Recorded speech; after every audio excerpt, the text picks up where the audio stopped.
And so to yet another showpiece Formula One race, the Mexican Grand Prix in Mexico City. Capacity crowd there, all out to see Sergio Perez, winner of the Monaco and Singapore Grand Prix, add to his tally this year, and to win his home Grand Prix. Has a real chance, of course, in that beautiful Red Bull RB18 Honda.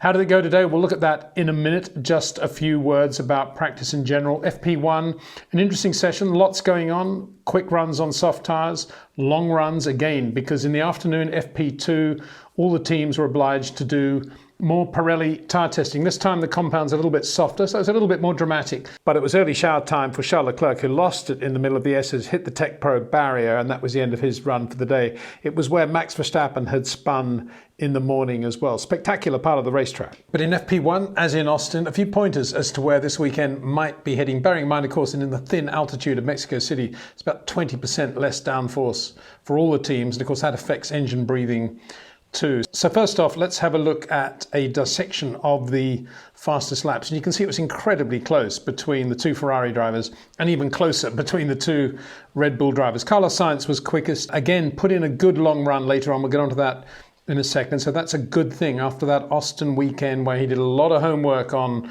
fuel and with race tyres, and then jumped into the car with lighter fuel and soft tyres and was super quick. In qualifying, looks like Carlos is going for exactly the same approach this weekend. If it ain't broke, don't fix it. But on this first run out on soft tyres, everybody on soft tyres, there's a big difference between the soft and the hard tyre. I didn't see anybody on the medium today. Carlos 20.707, and as quick as anybody through Sector 1, really good through Sector 2. Lewis Hamilton also as good through Sector 2. Lots of corners in Sector 2, low speed and high speed, medium speed. And in Sector 3, not great, maybe a function of using the tyres a little bit too much in Sector 1, top speed of 338 kilometers an hour. And he had another off as well when he was doing a long run. But Max, as he does on Fridays, that's what great Grand Prix drivers do. Fridays come along and they just sort of find their way, a bit like Charles Leclerc and Lewis to some extent when he was really quick in the Mercedes. And but they get it all right and sorted for Saturday. So it was one of those days for Max, just kind of enjoying himself with his gold helmet, having clinched his second world championship. Mathematically, it's not there until the FIA prize giving, according to Max and Bernie, so they say. So Max, 20.827. Look at that. Exactly the same time as Sergio Perez, his teammate, to 1,000th of a second. Wonder how often that's happened on a Friday. Statisticians, step forward, please. In the same car, of course. 28.2, same Sector 1. A little bit slower Sector 2 after that spin, I suppose, leading a bit of margin. But made up for it, 20.9 Sector 3, which is the stadium thing. And 3 kilometers an hour quicker than Checo in a straight line, which is unusual. Normally, Checo has the top speed advantage, but at the moment in Mexico, it looks like Max could be running, maybe running a little bit less wing, but to do a 20.9 in the last sector, he's got to be running wing. So compared with Perez, that is. So yeah, just interesting to see how those two compared, I think.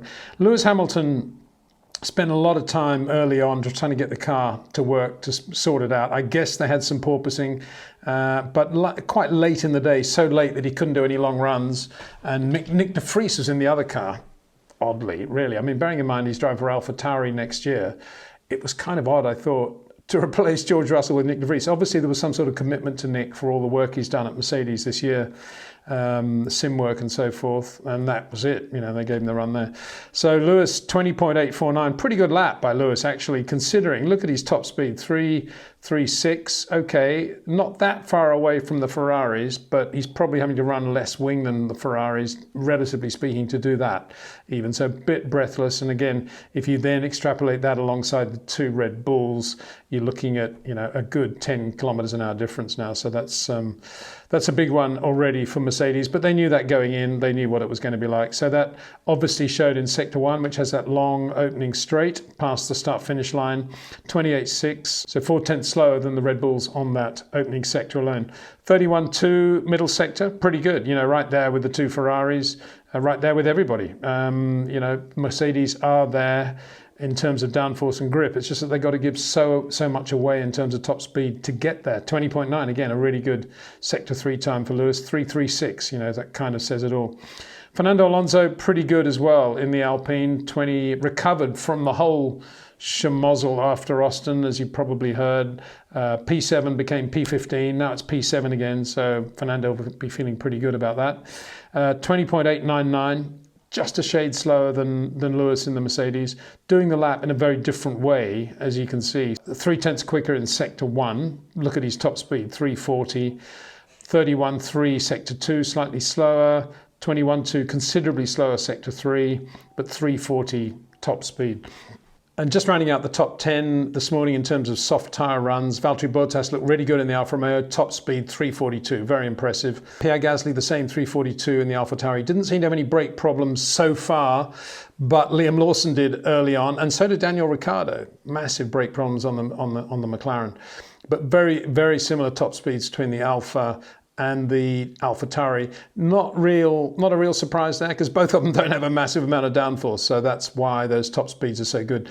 Lando Norris, without fuel in the car, he was very good in terms of top speed with fuel. Without fuel, a shade slower. 338 is still pretty good, I think, for the McLaren from where they've been this year.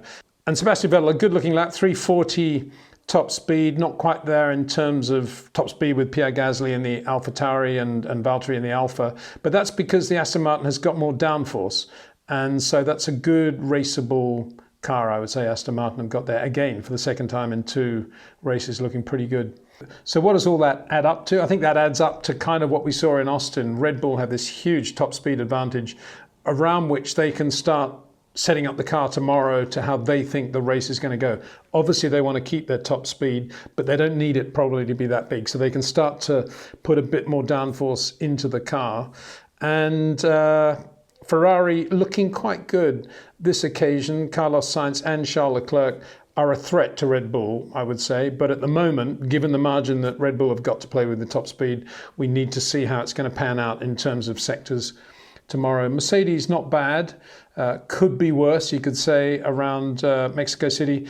And Fernando Alonso looking good in the Alpine. Now let's have a look at the long runs, which was crammed again into FP1. It was only a 60-minute session. There was a delay when Pietro Fittipaldi, who was having an outing in the Haas, had an engine go, and there was another red flag right at the end too when Liam Lawson, who was out in the AlphaTauri, he's a Red Bull driver, AlphaTauri, also ground to a halt. So that brought FP1 to a little bit of a premature halt. And the other, got to say, the other rookies didn't have much run either. People like Jack Doohan didn't get much of a run in the Alpine. Looks like, they all get the engines at the back of the pile, it would seem. There seem to be a lot of mechanical dramas for the rookies today. Anyway, let's have a look at the long runs in FP1. Interesting to see both Ferrari and Red Bull splitting their options with both the hard and the soft. Let's look at Ferrari first of all. Carlos Sainz on the hard, 32.0, 32.1, just warm-up laps. But now he's down in the high 24s, 24.8, mid-24s, 24.5, 24.5, 25.1. Let's compare that now with Max Verstappen, who was also on the hard tyre at Red Bull. So he's doing 24.6, 24.9, 24.4, 24.4. So not far away in terms of Max, although I wouldn't have said Max was in doing the perfect run today. It was a very good run by Carlos Sainz. Excellent run, I thought. But Max looked a little bit scrappy on that, and you can see that 27 there. That's when he had that second off with fuel on board. Charles Leclerc ran the soft tyre for Ferrari, and you can see it's 0.3 quicker. He's consistently in the very, very low 24, so that's a really good run by Charles Leclerc. If you're a Sergio Perez fan, and there are many of them in Mexico, of course, you're a bit worried now when you're looking at that. Look at those 24.1s that Charles Leclerc does. Talk about consistent. 24.0, then 24.1, 24.1, 24.1, 24.1, 25.1. Really impressive run by Charles Leclerc. And on the soft tyre, Sergio Perez, 24.4, 24.2, 24.2, 22, 24.6. Of course, it's only a Friday, but at the moment, that's why I say Ferrari looking pretty good. Bear in mind, of course, that Red Bull are doing that lap in a very different way. And you can see I've included there the top speeds when they've got fuel on board and they're not getting a tow. And you can see there that Max and Sergio 3.25 and the Ferraris way down, 3.16, 3.12 for Carlos Sainz and Charles Leclerc. So that is the big difference in those laps. And if you say we're going to do more or less the same lap time, but one of them is going to be done with a huge top speed advantage and the other is going to be done with much more grip but nothing like the same top speed, which would you go for on race day? Right, you'd go for the top speed. I put Lando Norris in there, but he only did 3 laps that I saw with the soft tyre, 24.9, 24.9, 25.0. Looked pretty good, I thought. And I put him in there really as a comparison against Fernando Alonso. And of those two, you know, Lando right there with Fernando again. But the impressive thing there is look at the top speed of the McLaren. Now they're able to run, with that rear wing they're running, and the floor they've got, 3.23 on the McLaren. That's the quickest they've been in terms of top speed with fuel on the car relative to Red Bull all year. A little bit quicker than Alonso with fuel on board. And the Alpine's always been a quick car in a straight line. So a very, very good performance from McLaren there with a top speed run. As I say, in FP2, it was all about Pirelli tyre testing. So that was Friday in a nutshell. Audi coming into Formula One, that's now confirmed for 2026 with the Sauber team. Good to see that. Looking forward to that. Looking forward to tomorrow as well, when we have, of course, FP3 and then qualifying for the Mexican Grand Prix. Can't wait for that. See you then.